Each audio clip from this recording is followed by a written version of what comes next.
저는 작은 가게를 운영하는 사장입니다. 저희 가게에서 아르바이트를 하는 친구 두 명이 있는데요. 한 친구는 제가 가게를 처음 오픈하면서부터 저와 함께한 오래된 알바생 A고요. 다른 한 친구는 이번에 새로 들어온 신입 B입니다. A는 성격이 아주 서글서글하고 누가 보아도 좋은 성격을 가지고 있습니다. 그래서 새로운 알바생이 들어오더라도 굉장히 잘 챙겨주고 금세 친하게 지내더라고요. 하루는 저와 A, B 두 친구가 다 함께 마감을 하는 날이어서 열심히 주방 정리를 하고 있는데 밖에 홀에서 두 친구가 소곤소곤 대는 소리가 들려왔습니다. 진짜 미치겠다. 어쩌면 좋지? 무슨 이유인지는 모르겠지만 A가 근심이 가득한 목소리로 이마를 짚어대며 걱정을 하고 있더라고요. 그리고 그런 A를 신입 알바생 B가 토닥여주고 있었습니다.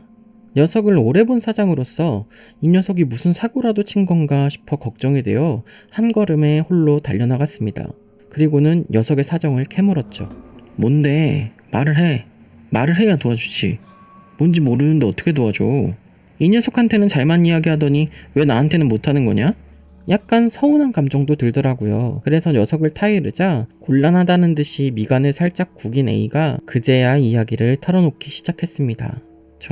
사장님, 제가 어제 쉬는 날이었잖아요. 그래서 친구들하고 술을 한잔 했는데 대리가 잡히지 않더라고요. 그래서 어쩔 수 없이 운전대를 잡아버렸어요. 음주운전을 했다고 고백하는 A의 머리통을 한 대 쥐어박아주고 싶었습니다. 하지만 그러지 못했어요. 그 다음 이어지는 이야기가 훨씬 충격적이었거든요. 전 술을 많이 마시지도 않았고요. 이만하면 직접 운전할 수 있을 거라고 생각해서 했던 거였어요. 근데 문제는 사거리를 지나서 좁은 길로 들어서는 중이었는데 앞에 흰색 승용차 한 대가 서 있더라고요. 아마 사고가 났던 것 같아요. 그 차 앞에는 여자가 한 명 쓰러져 있었는데 그 운전대에서 내린 남자가 그 여자를 트렁크에 집어넣더라고요. 그 여자를 트렁크에 넣으면서도 비틀비틀 거리는 게 딱 봐도 음주운전 같았어요. 그래서 신고를 하고 싶었는데 신고를 하면 저도 걸리잖아요. 저도 음주운전이니까요. 그래서 못했어요. 이 바보 같은 녀석이 지 음주운전이 걸릴까봐 뺑소니 사고를 묵인한 거더라고요. 왜 녀석이 신입을 붙들고 이 고민을 얘기했는지 그제야 알 것 같았습니다. 죄책감은 어마어마한데 어디다 털어놓을 곳이 한 군데도 없었겠죠. 일단 신입 알바생 B를 집에 먼저 돌려보냈습니다. 그리고 전 녀석을 이끌고 사고를 목격했던 그 현장으로 향했습니다. 그곳에는 하루 사이에 현수막이 걸려 있더라고요. 목격자를 찾는 현수막 말이에요. 어제 새벽 1시경 흰색 아우디 차량과 25세 여성의 사고를 목격하신 분은 아래 전화번호로 연락 부탁드립니다. 그렇게 적힌 글귀 아래 전화번호가 적혀있는 현수막이었어요. 사장님, 어떡해요? 경찰이 목격자가 있는 것도 아는 걸까요? A가 고개를 푹 숙이고 손까지 떨며 묻더라고요. 그래서 저는 녀석의 손을 토닥토닥하며 녀석을 달랬습니다. 임마, 저렇게 현수막까지 걸린 거 보면 이미 신고가 들어간 걸 거야. 범인도 잡혔을지 모르고. 그러니까 그냥 저 번호로 연락해서 네가 본 거를 사실대로 말하는 게 어때? 음주운전으로 처벌받을 수 있을지는 몰라도 네가 목격한 상황을 제보하지 않는다면 저 피해자 가족들은 불리해질 수도 있어. 그리고 지금도 이렇게 죄책감에 벌벌 떨면서 앞으로는 어떻게 살아가려고 그러니? 응? A는 저의 말에 눈물이 그렁그렁해지더니 작게 고개를 끄덕였습니다. 해볼게요. 하루만 진정하고 내일 꼭 전화해볼게요. 자신의 핸드폰을 꺼내 현수막에 적힌 번호를 저장하더니 제게 보란듯이 내밀어 보이며 말하는 A. 음주운전이라는 잘못을 했지만 그래도 양심이 있는 녀석을 보니 제가 사람 보는 눈이 영 없는 건 아니구나 하는 묘한 안도감이 들었습니다. 사장으로서가 아니라 A의 친한 형으로서 A가 대견하기도 했고 말이죠. 그리고 다음날 아침 A에게 전화가 걸려왔습니다. 적혀있던 번호로 제보를 했는데 거짓 제보가 너무 많이 들어와서 같이 동행을 해서 현장을 확인해 봐야 한다고요.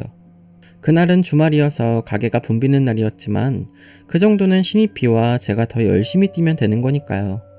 녀석이 죄책감을 씻는 일이 더욱 중요하다고 생각해서 가게 걱정은 하지 않아도 되니까 조심히 잘 다녀오라고 전해주었죠.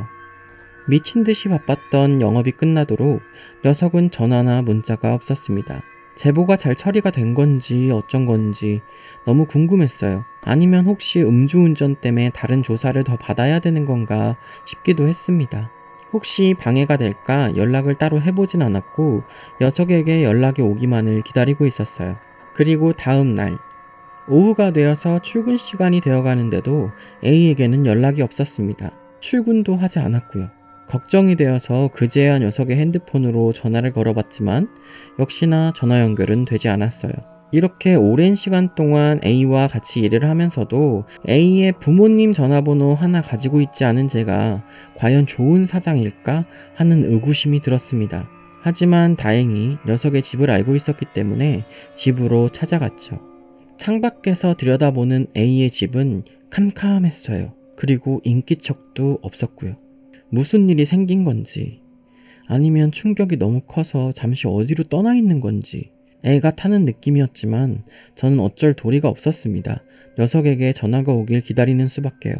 그래서 계단을 터벅터벅 내려와 집으로 향하던 중 저는 급하게 주머니에서 전화기를 꺼내들어 112에 신고를 했습니다. 그제야 무언가 깨달았거든요. 현수막은 피해자 가족이나 경찰만 걸 수 있는 게 아니라는 걸. 그 현수막은 범인도 걸 수 있다는 걸요. 네, 여보세요. 목격하신 거 제보하신다고요? 그럼 저 좀 만나셔야 될 것 같은데. 너만 없애면 더 이상 목격자가 없거든요.